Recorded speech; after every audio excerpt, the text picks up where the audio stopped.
बिस्मिल्लाहिर्रहमानिर्रहीम। एक्सरसाइज हमारे पास है जो कि आज हम डिस्कस करेंगे 2.3। तो इस क्वेश्चन में हमें कह रहे हैं कि विदाउट सॉल्विंग आप लोगों ने इसको सॉल्व नहीं करना है, फैक्टराइज नहीं करना है, रूट्स फाइंड नहीं करना है, कंप्लीटिंग स्क्वायर पर इसको नहीं करना है। क्या करना है? Find the sum and product of the root of the following quadratic equation. आपने जस्ट क्या करना है, इसके sum of roots and product of roots, इसको आप लोगों ने फाइंड करना है। तो आप लोग लिखोगे कि let alpha beta be the roots of quadratic equation. इसमें क्या कह रहे हैं? अल्फा बीटा जो है वो रूट्स है, तो sum of roots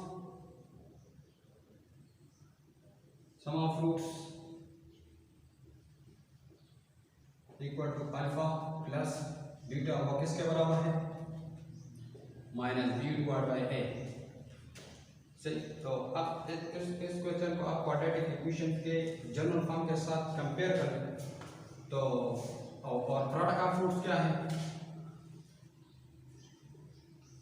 product of roots वो क्या है? Alpha beta equal to c divide by a. सही। अब इस क्वाड्रेटिक इक्वेशन को जनरल क्वाड्रेटिक इक्वेशन के साथ कंपेयर कर रहे हो, क्या है? A x square plus b x plus c equal to 0। तो आप लिखोगे कि ए जो है वो मेरे पास किसके बराबर है? L plus M. बी जो है वो किसके बराबर है? M plus N. सी जो है वो किसके बराबर है? N minus l. सही।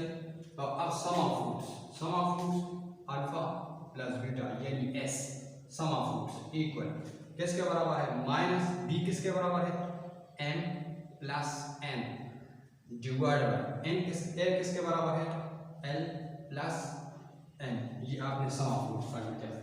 फिर products p alpha beta, product of roots किसके बराबर है? वो बराबर है सी बाय ए।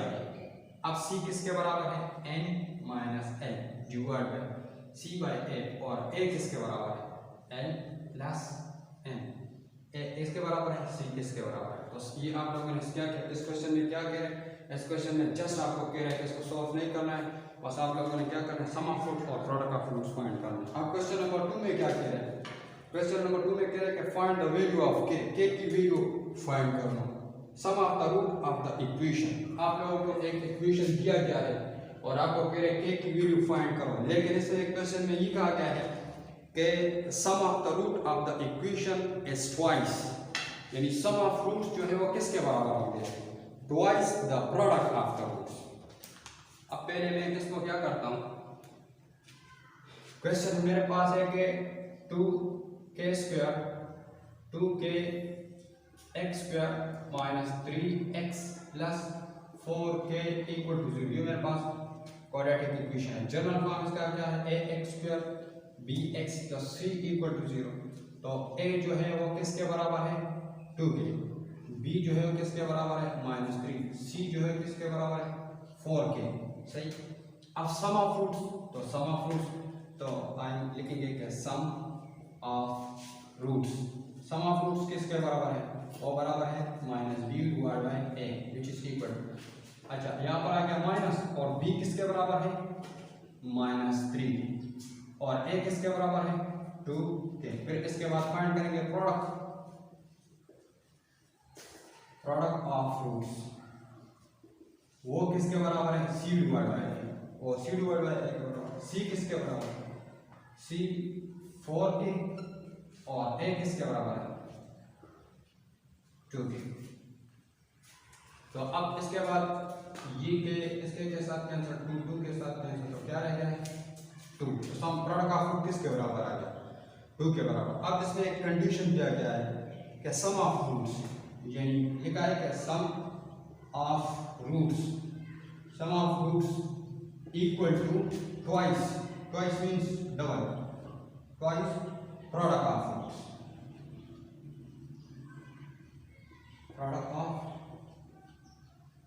रूट्स। तो सम ऑफ रूट्स क्या है? Alpha plus beta equal to 2 alpha beta. अब सम ऑफ रूट्स जो है वो मेरे पास बराबर है किसके? माइनस माइनस प्लस, यहाँ पर आएगा 3 डिवाइड बाय 2k इक्वल 2 और प्रोडक्ट ऑफ रूट्स वो किसके बराबर है 2k। तो अब इसके बाद यहाँ पर देखो यहाँ पर आएगा 3 डिवाइड बाय 2k और इसके बाद आएगा 4 क्रॉस मल्टीप्लिकेशन तो 3 equal to 4 multiply by 2k। इसके बाद आएगा 3 इक्वल 4 2 जा 8k। तो इसको भी 8 पर डिवाइड करो इसको भी 8 पर डिवाइड करो ये दोनों cancel k equal to 3 divide by 8 याद रखिए फर्स्ट k का आंसर आ गया।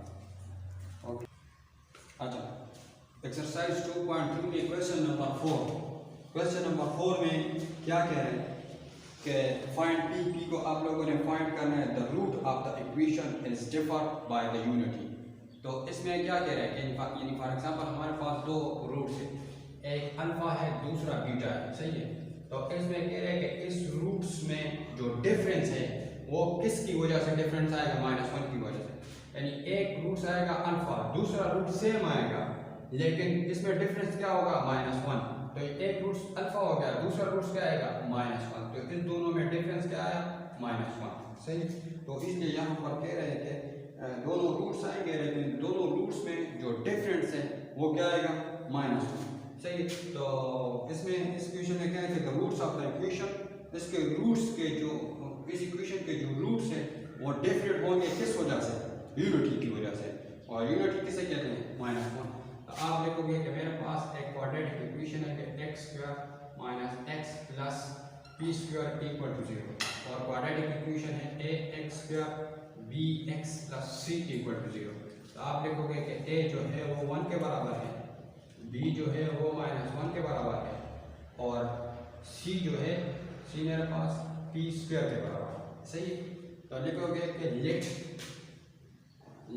Alpha and alpha -1 be the required roots सही। तो अब p की वैल्यू फाइंड करना है तो p की वैल्यू जो फाइंड करोगे तो सम ऑफ रूट्स तो सम ऑफ रूट इस दोनों को पहले सम ऑफ रूट्स फाइंड करूंगा फिर प्रोडक्ट ऑफ रूट्स फाइंड करूंगा। तो सम ऑफ रूट किस तरह का अल्फा प्लस अल्फा -1 इक्वल तो एक रूट जो है वो अल्फा -1 जो डिफर का वर्ड आया है माइनस डिफर मीन माइनस किस वजह से उस दोनों में डिफरेंस आएगा -1। तो एक रूट u हो गया दूसरा रूट c हो गया और ये किसके बराबर है -b डिवाइड बाय a। तो माइनस अपनी जगह पर b जो है वो किसके बराबर है -1 के और a किसके बराबर है वो भी 1 के। तो माइनस माइनस प्लस तो यहाँ पर alpha plus alpha 2 alpha -1 which is equal to minus minus plus सही 1 उस साइड पर चला गया तो 2 alpha equal to 1 plus 1 which is equal to 2। तो यहाँ पर क्या रहता है 2 अल्फा इक्वल टू 2 अल्फा दोनों तरफ डिवाइड करोगे तो 2 दोनों तरफ डिवाइड करोगे तो अल्फा की वैल्यू मेरे पास होना है। अब प्रोडक्ट ऑफ रूट फाइंड करते हैं तो प्रोडक्ट ऑफ रूट किस तरह फाइंड करेंगे alpha into alpha -1 equal to c divide by a सही। अच्छा अब यहाँ पर देखो अल्फा अल्फा -1 तो यहाँ पर क्या आएगा अल्फा -1 इक्वल टू c किसके बराबर है वो p² के बराबर है p² और a किसके बराबर है 1 के सही। तो यहाँ पर ये मेरे पास क्या आ गया ये मेरे पास आ गया अल्फा -1 इक्वल टू p² और अब अल्फा की वैल्यू मेरे पास क्या है 1 तो अल्फा की जगह 1 तो 1 -1 which is equal to p²। तो इससे क्या आता है 0 ये दोनों कैंसिल तो 0 इक्वल टू p² तो p की वैल्यू मेरे पास क्या आ गई 0 सही। तो ये हमारे पास जो है क्वाड्रेटिक इक्वेशन और इसके इसमें कह रहे हैं कि इसके रूट जो है वो डिफर है किसकी वजह से -1 की वजह से। तो दोनों का सम ऑफ रूट्स पॉइंट क्या सम ऑफ रूट से अल्फा की वैल्यू आ गई फिर प्रोडक्ट ऑफ रूट पॉइंट पे ओनली p² आ गया तो अल्फा की जगह जब 1 पुट करूंगा तो 0 आएगा तो आपके पास p की वैल्यू क्या आ गया 0।